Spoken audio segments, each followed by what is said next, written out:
Assalamualaikum, kembali lagi ya. Kita sekarang masuk ke bab baru, yaitu bab persamaan kuadrat. Jadi bab 2 ini sebenarnya ada dua hal yang akan Ibu bahas. Yang pertama adalah persamaan kuadrat, yang kedua adalah fungsi kuadrat. Tapi sebelum kita ke fungsi kuadrat, kita bahas dulu persamaan kuadrat ya. Di sini yang akan kita bahas adalah bagaimana pengertian persamaan kuadrat. Nah, itu aja dulu. Kalian harus tahu dulu apa yang ada di dalam persamaan kuadrat tersebut agar nanti bisa lebih paham ya. Jadi Ibu mohon setiap kali ada materi dari Ibu tolong dipahami dengan baik, dan kalau ada yang tidak paham boleh tanya sama Ibu ya. Jangan malu-malu. Bisa tanya di e-learningnya, di timeline-nya.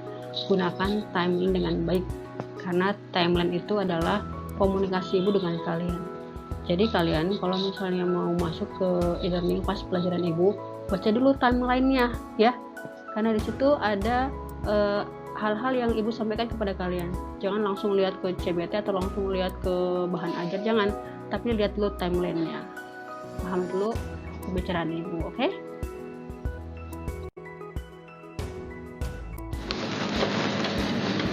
Selanjutnya yaitu tentang bentuk umum persamaan kuadrat. Jadi persamaan kuadrat itu mempunyai suatu bentuk umum, yaitu AX kuadrat ditambah BX ditambah C sama dengan 0. Ingat ya, itu adalah bentuk umum dari persamaan kuadrat. Nah, dari persamaan kuadrat ini berarti ada A, ada B, ada C. Lihat, AX kuadrat tambah BX tambah C itu. Nah, A, B, C nya adalah bilangan real dan A nya bukan sama dengan 0. Kenapa tidak sama dengan, kenapa bukan 0 juga bisa kali? Bisa, tapi kalau 0 nya masuk ke A artinya X kuadratnya hilang dong. Kalau X kuadratnya hilang berarti bukan persamaan kuadrat namanya ya, persamaan linier kalau X kuadratnya nggak ada. Nah, kan yang kita bahas sekarang adalah persamaan kuadrat, artinya itu harus ada. Nah, jadi A-nya nggak boleh 0. Nah, dari bentuk umum ini, lihat, X-nya ya, itu adalah variabel.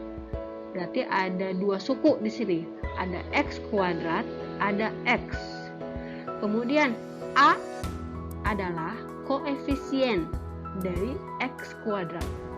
B adalah koefisien dari X. Sedangkan C namanya konstanta. Kalau konstanta itu biasanya berupa angka ya. Jadi konstanta itu tidak ada variabel, hanya ada angka saja. Kalau ada angka aja berarti namanya konstanta. Kalau ada angka di samping variabel seperti A dan B itu namanya koefisien. Paham ya? Jadi kalau ada angka ketemu variabel namanya koefisien. Sedangkan variabelnya itu sendiri adalah X kuadrat dan X dalam persamaan kuadrat ini. Oke, paham? Coba ulangi lagi, nanti kalian pahami lagi ya. Pahami lagi videonya ini.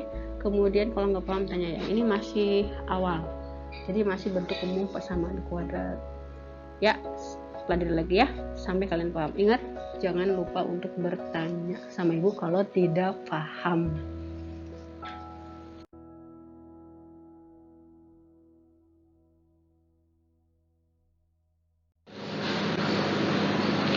Oke, untuk lebih jelasnya, sekarang Ibu punya ada 3 contoh ya. Coba kalian perhatikan masing-masing contohnya. Contoh yang pertama, misalkan ada persamaan kuadrat seperti berikut. X kuadrat ditambah 2X ditambah 1 sama dengan 0. Nah, berarti dari persamaan ini kita bisa tentukan bahwa koefisien dari X kuadrat adalah 1, koefisien dari X adalah 2, konstantanya adalah 1.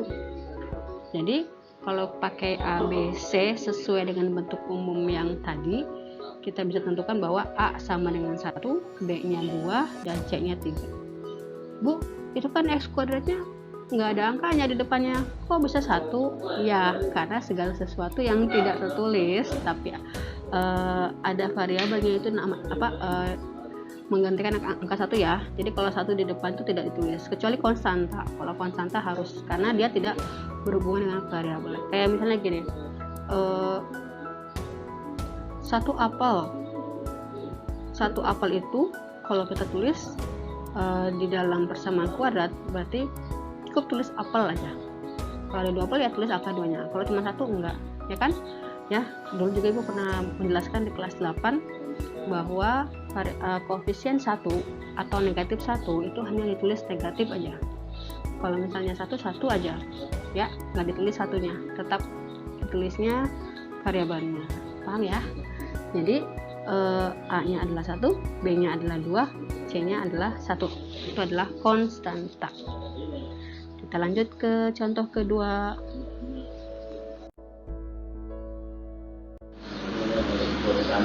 Contoh kedua yaitu, misal ada persamaan kuadrat seperti berikut.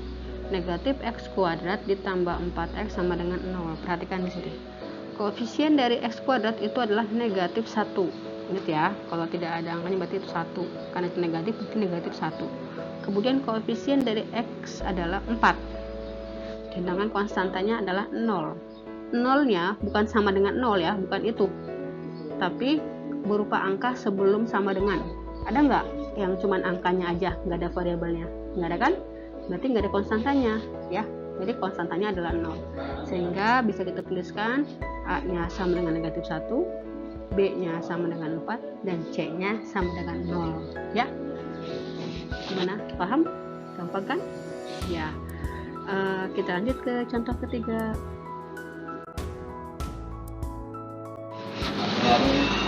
Nah, sekarang contoh yang ketiga. Misalkan ada persamaan kuadrat seperti berikut. 2x kuadrat ditambah 5 sama dengan 0.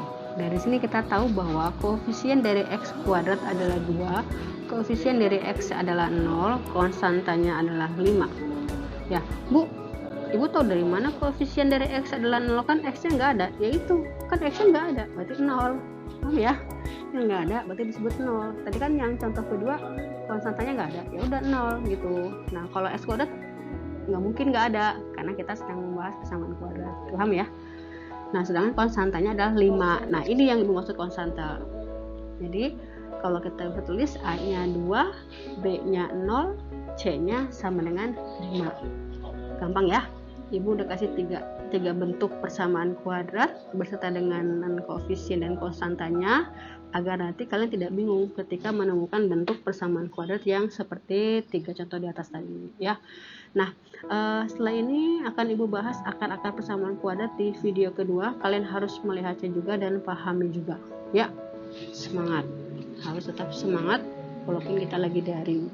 Oke, jangan lupa bertanya ya kalau nggak paham. Ibu senang kalau kalian tanya tentang pelajaran. Itu artinya kalian melihat materi dari Ibu dan memahaminya dan mendengarkannya. Oke, sip. Kita lanjut ke video kedua ya.